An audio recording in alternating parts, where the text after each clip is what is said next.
Welcome back to Privy. Privy is a podcast about bathrooms, recorded from my home bathroom. I'm your host, Hunter Hoover, and I love bathrooms. Welcome back. Privy video viewers. I guess if you do it twice, it's a thing. I don't know. Maybe it's a thing. Maybe we got a thing going here. I have to tell you, number one, I need to lead with a joke because I work with teens. And one of the things that I do each week is I tell my teens a bad joke from a joke book. And this evening, I pulled a joke that I thought was very good, and I was told that I am a crotchety, old, out of touch man. That's not what any of them said. That's just how you can kind of get a feel for it. But the joke was, what does a rain cloud I blew it. Oh gosh. What does a cloud wear under his raincoat? Oh, I saved it. We're back. Thunderwear. Get it? Because it's like underwear, but because he's a cloud, it's thunderwear. So that was the joke. And because underwear are loosely related, not too loose, you're going to be dropping trow, to what we do here in the bathroom space. If you're new to the show, we don't do this very often. But if you're new to the show, I'd be interested at why you're jumping in on episode like 130-ish or whatever, but who knows? Maybe you are a fan of Aaron or one of our many other guests. Maybe you, like many people, found us because at one point I talked about Skibbity Toilet, and apparently that episode has been clicked on. That's all I'm going to say. It's a regret. I learned a lot. I'm still learning a lot, but my time with Skibbity Toilet was frustrating, and I'm still recovering in many ways. But we need to talk about something.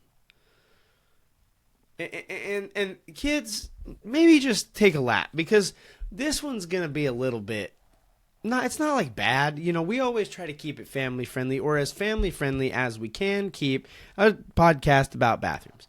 But the reality is sometimes you stumble. Kids, let me talk to the parent. Let me talk to mom and dad here for a second. You know what I'm saying? I know, here's what I'm going to say. I know that as soon as I said kids don't listen, that every kid was like, I will do anything in my power to hear what he says. So here's the deal.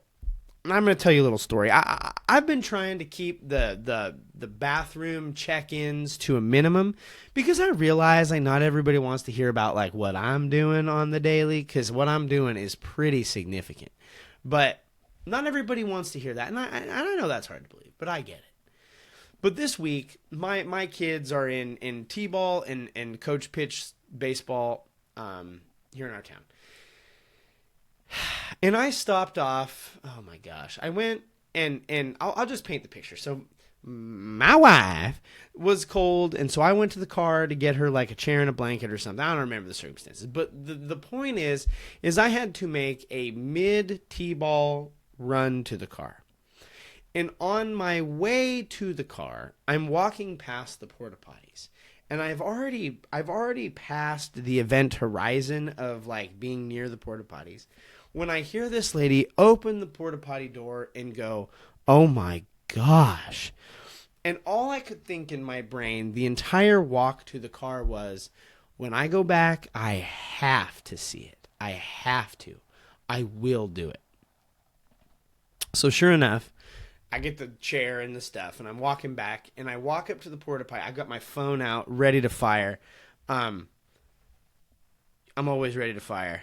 And I'm walking up to the thing, and I just open the stall door, and the guy standing next to me, he keys in that I've opened it. He's like, oh, that one's bad. You're not going to want to use it. And I'm like, oh, really?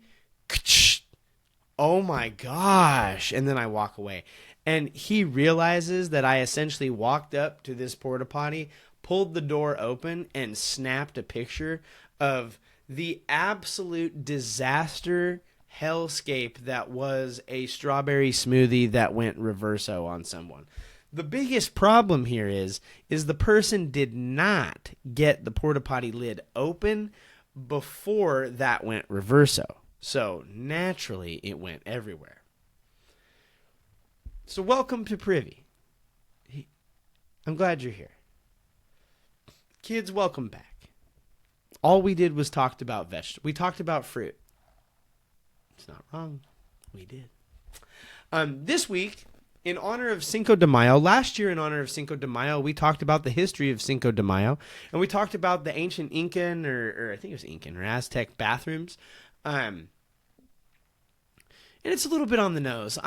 Cinco de Mayo is one of those celebrations, I don't know, that's kind of weird for America to even be a part of. Like, it's kind of like a Mexican thing, and I don't know. But in honor of Cinco de Mayo, we're going to be a bit too on the nose again, and we're stretching this one. It's like stretched farther than Stretch Armstrong out here. Oh, it's Mayan. We learned about Mayan restrooms last year, but it's pretty neat what we learned about. And we're going to be looking at a somewhat related part of the world in that the Spanish came in and, got their hand on the ball in many ways. But it's really only related in that they share some language and history with one another. You know what? This year, in celebration of Cinco de Mayo, which is, of course, Spanish for tacos in May, we're going to be looking at the weird little section of South American history in a number of conflicts which became known as the Guano Wars.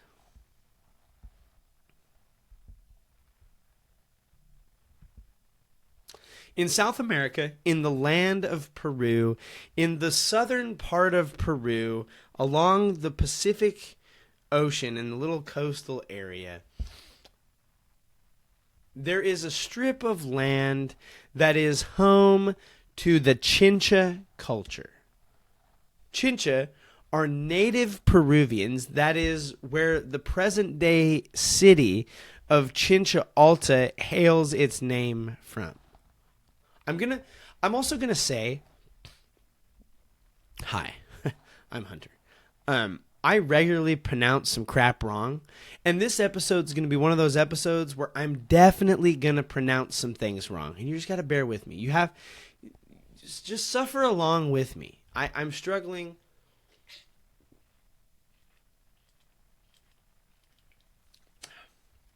That's it right there. That's it right there. I know, the orange vanilla is just a delight to my soul. It's very, very good. But the Chincha people are an ethnic group of the Quechuas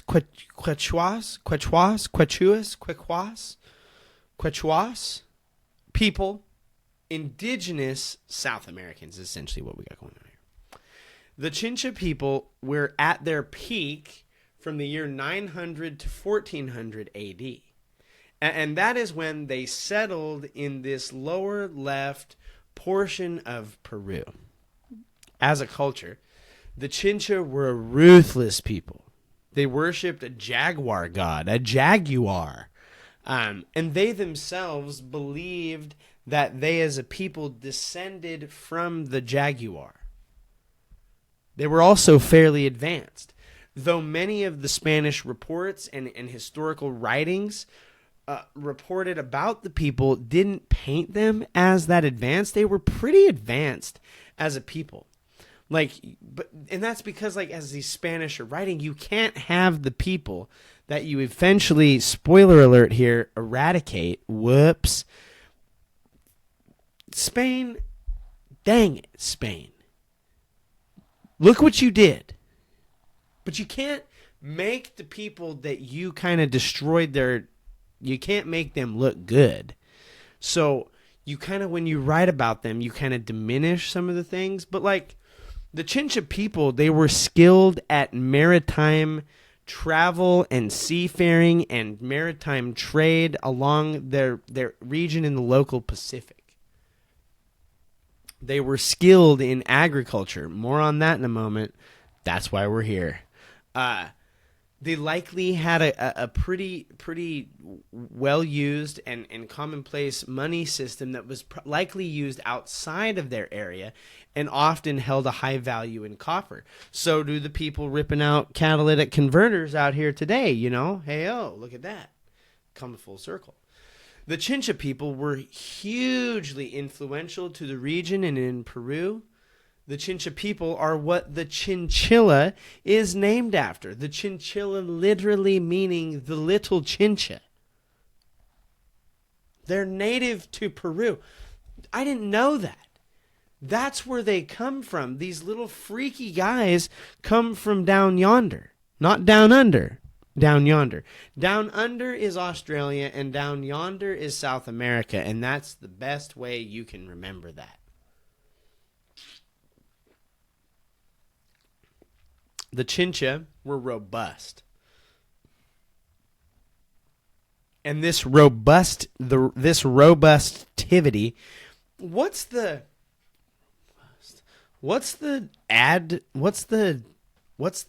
term for when, I guess it is just robust. Robustiveness. But as it was noted, this peaked in the 900s to 1400s AD. In the 1500s, something went wrong. Things started to fall apart, and they started to decline. And that's because in the 1500s, the Chincha people met a somewhat unforgiving force. The Spanish conquistadors. And with them, they brought along it's a tale as old as time. Disease and plague were rife. This encounter with the Spanish conquistadors in the 1500s would be the first of many conflicts between Spain and the people of South America. And by the mid-1500s, the Chincha people's decline was imminent as the Spanish settlers seemed to be there to stay. Now, we need to back up a little bit. As was noted, the Chincha people were prominent in agriculture. One thing which has become synonymous with the Chincha people, especially as it relates to their ongoing struggle against the Spanish people in the area, is guano. Now, guano, to the layman, is bat or bird poop. Poo. And this poo is often very, very rich in nutrients. And the Chincha people knew it. They regularly fertilized their field with dead birds and, very often, bird poop. In fact, these practices spread to other peoples throughout the region, and it became very widely known and widely held as a practice that is what the Chincha people and the Chincha culture kind of offered in their world. One of the biggest concentrations of these guano deposits were on the Chincha Islands off the coast of Peru. Now, these islands, they're not very big. I think the biggest one is like 1.5 kilometers long. They're not big islands. They're small. But these islands were originally the home of the Chincha people.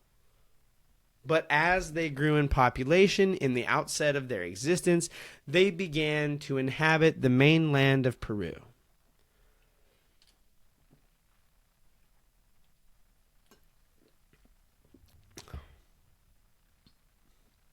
The largest of these islands, Isla Chincha Notre, as well as the other Isla Chinchas, there's 3 of them, the Chincha, and the Santa Machincha, are made up of mostly granite cliffs. So it's like these granite cliff sides, and these granite cliff sides are home to what I like to call flipjillion seabirds, like all these various type of sea seafaring and sea-traveling bird make their nests in the crags and cliffs of the Chincha Islands. The countless seabirds, including gulls and cormorants and the like. Now here's a fact I know all too well. And I know this fact all too well because there is some idiot bird on the side of my house that has decided to chaz himself right down the side of my house. And it's just high enough up where it's kind of a pain in the butt to deal with. And it's just high enough up and on the wrong side of the house to where, like, spraying it down is kind of a challenge and the rain doesn't hit that. And it's like, idiot birds. I'm reading a series of books to my son that I grew up with, The Guardians of Ga'Hoole. If you're a fan, shout out Ga'Hoole. But, like, they call all the birds that aren't owls wet poopers. And it kind of seems like, they can't. But, like, when my dude splatter cams the side of my house on the daily, it's like, I kind of get the derogatory term. You're a flipping loser. You dumb bird, quit pooping on the side of my house. But to the Chincha people, bringing it all back here, bringing it all back. These poop deposits that were everywhere on the island, because that's what the island's covered in, is birds and bird crap. These were important for fertilizing. In the coming 300 plus years, South Americans, the Incan people, and the Peruvian people in general would struggle against the Spanish conquistadors of the area. And while Spanish control and influence in the area varied throughout the years, in time, by 1821, Peru was granted independence. The trouble is Spain didn't really acknowledge that independence very well. While they had been independent for some time and trying to stabilize, this would take somewhere around 50 years to do so. And it should be noted, the Spaniards were not done. They had some bird crap that they wanted down there.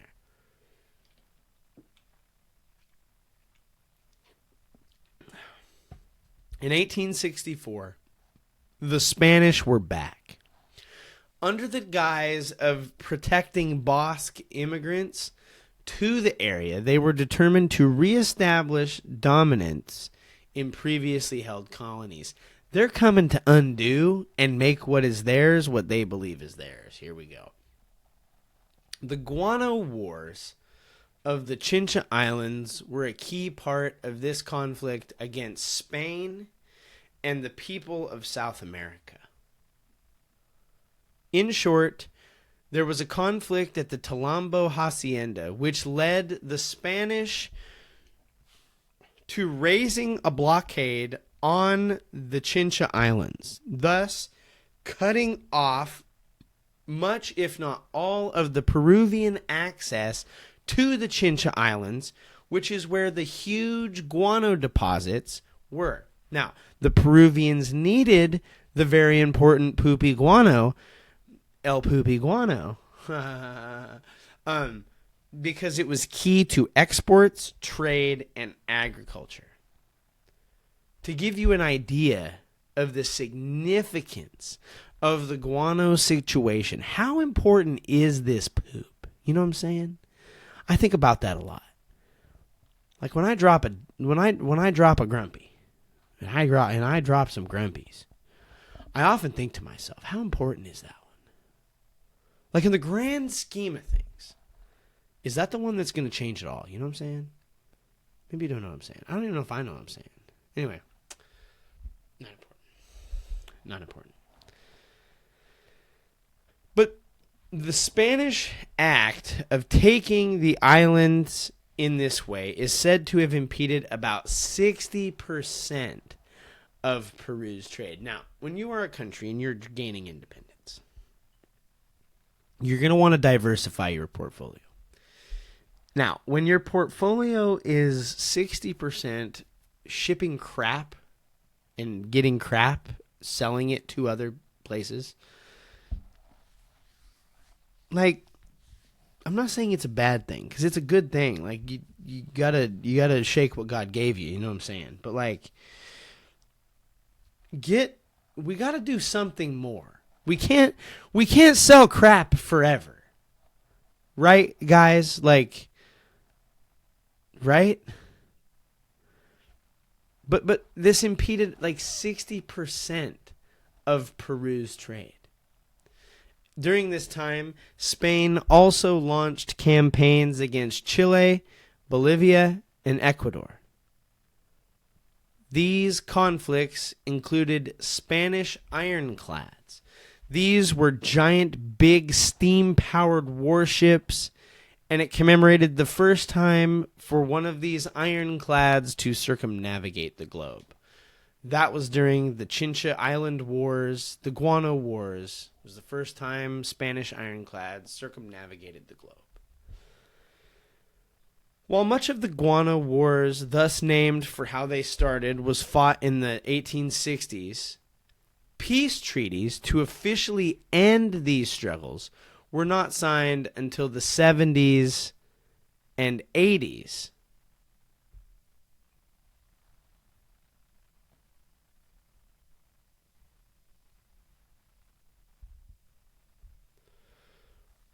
However, the damages to nitrate deposits, that's what makes the guano poopies really good, is the nitrates. Much of what had been depleted greatly by the late 1880s. Like, the whole poopy ship it out situation was greatly diminished. And they also had to pay for the conflicts that they had engaged in.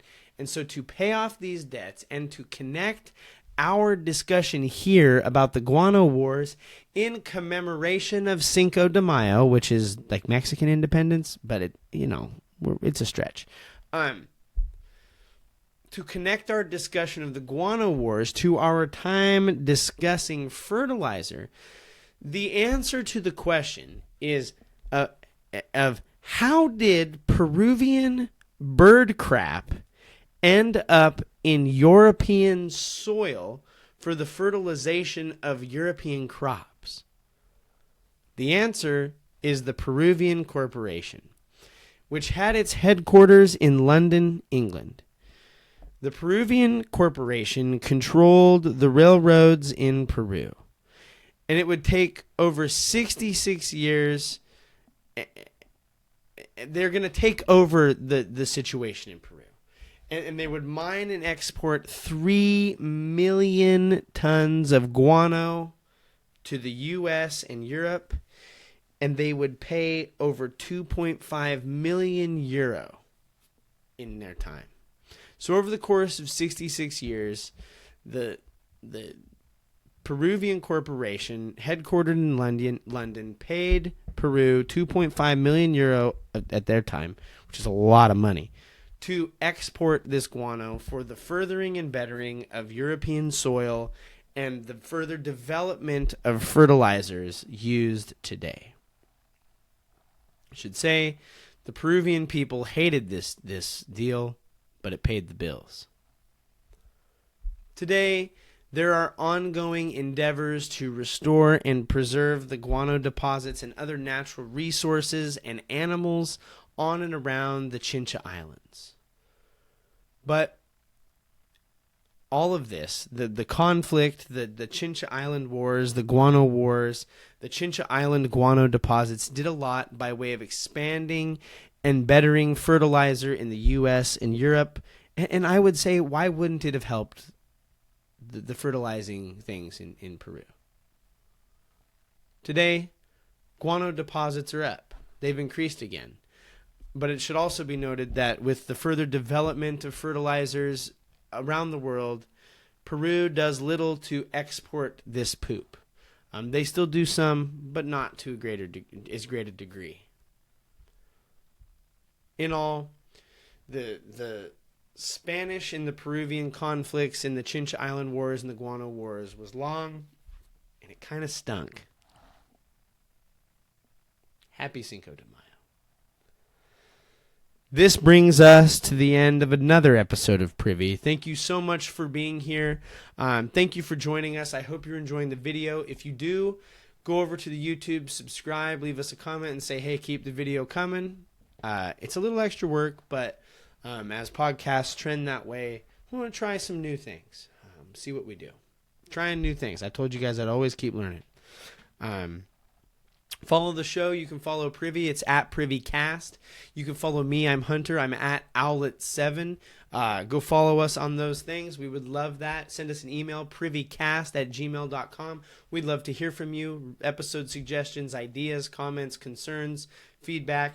As always, we would love for you to leave us a rating and review. The 5-star options are preferred. You can go to Apple Podcasts or Spotify to leave us a rating and review. And when you do that, as a thank you for leaving us a rating and review, we always give $1 for every rating left to the Wounded Warriors Project and Living Waters International. And for those written reviews, we'll bump that up to a couple bucks for each one of those. And that's just to say thank you for leaving us a rating and review. We're going to give some money back to Wounded Warriors and Living Water as a reminder to keep pooping in the free world. That free world was not always free, and that not everybody has clean water, and we're working for cleaner water for all. This has been another episode of Privy. Thank you, Kevin and Poddington, for the use of your music. Thank you, as always, for being here and listening. Happy Cinco de Mayo. Own your stank. And now, as always, don't forget to flush. Here you go.